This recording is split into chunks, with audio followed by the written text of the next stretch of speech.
In the Caribbean, a family of 4 enjoys a vacation on their private yacht. Julia, the mother, decides to swim alone, craving the salty freedom of the open sea.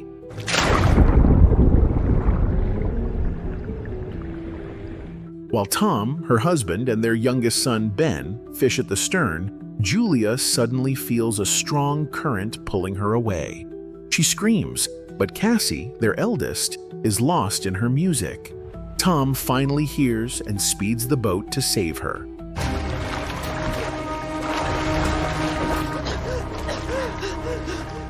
Once safe, Julia describes the eerie force dragging her, but Tom and the kids feel nothing strange. He warns them never to swim alone again. That night, they celebrate Ben's 13th birthday, laughing, unaware of the impending doom.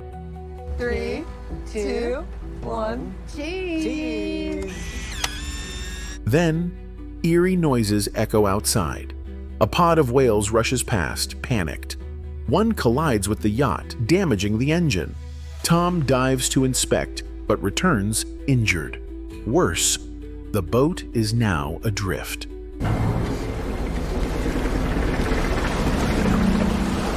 Suddenly, objects fall from the sky.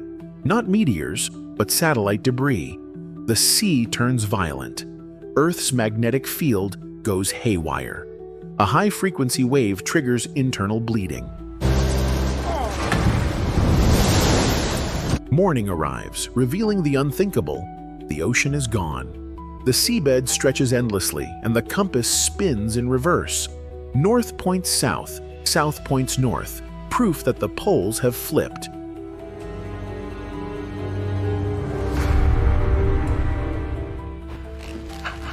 This is no. Desperate for answers, Tom contacts a survivor via satellite radio. Now, a deep-sea submarine captain confirms their worst fears. The magnetic shift has displaced the ocean, but it will return in the form of a cataclysmic tsunami in less than a week. Tom considers joining Nao's submarine, but it only has space for 2 more. As parents, he and Julia make the heartbreaking decision. Cassie and Ben must survive.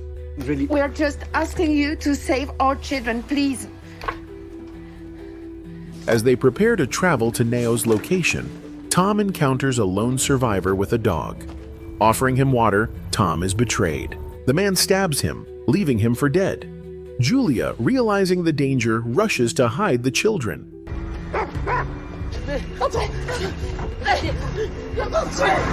The intruder boards their yacht, scavenging for supplies. Julia escapes outside but is attacked by his dog. Forced to defend herself, she kills it. The man then ambushes her.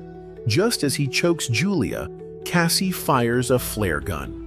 The blast ricochets, igniting the yacht. Julia grabs the kids and flees as the flames consume everything. They mourn Tom, but danger looms. The stranger survived the fire and is after them.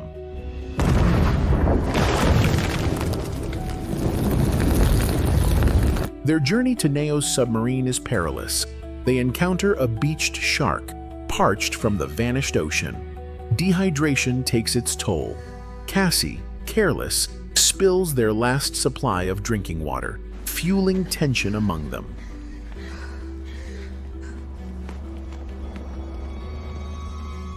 That night, they seek shelter in a downed airplane wreck, but the stranger finds them. This time, Julia snaps. Overcome with rage and grief, she kills him mercilessly.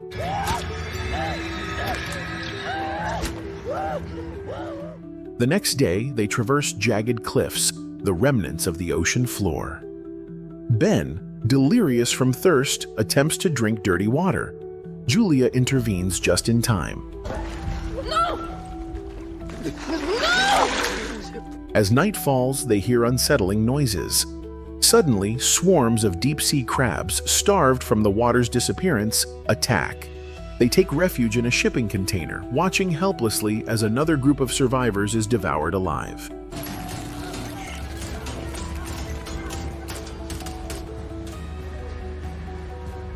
Julia is injured, her leg slashed by a crab's pincer. She cauterizes the wound using gunpowder, suppressing the infection.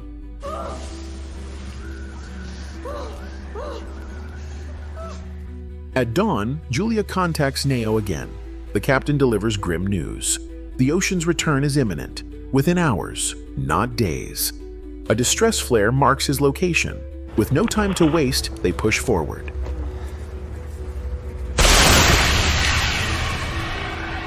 But disaster strikes. A rock slide separates Julia from the children. She urges them to go without her. Reluctantly, Cassie drags Ben toward the submarine. Upon arrival, they find Nao mortally wounded from a crab attack. He hands over the submarine, knowing he won't make it. Cassie races back for Julia, but more crabs close in. Julia fights until her bullets run out. Just as a crab lunges, Cassie arrives with news. There's still one empty seat. Julia seizes the chance, climbing the rocks to escape.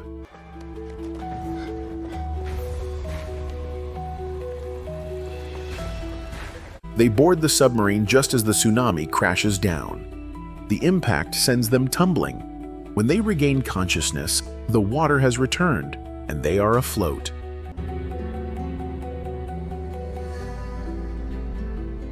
The world is forever changed. Was this merely a disaster or the beginning of something far worse? One truth remains. Humanity has pushed Earth too far. Now, Earth is pushing back. Moral of the story: a mother is never perfect, but she will sacrifice everything for her children. A home isn't a building, it's a mother's presence. Without her, even the fullest house feels empty. Thanks for watching. See you in the next video. Peace out.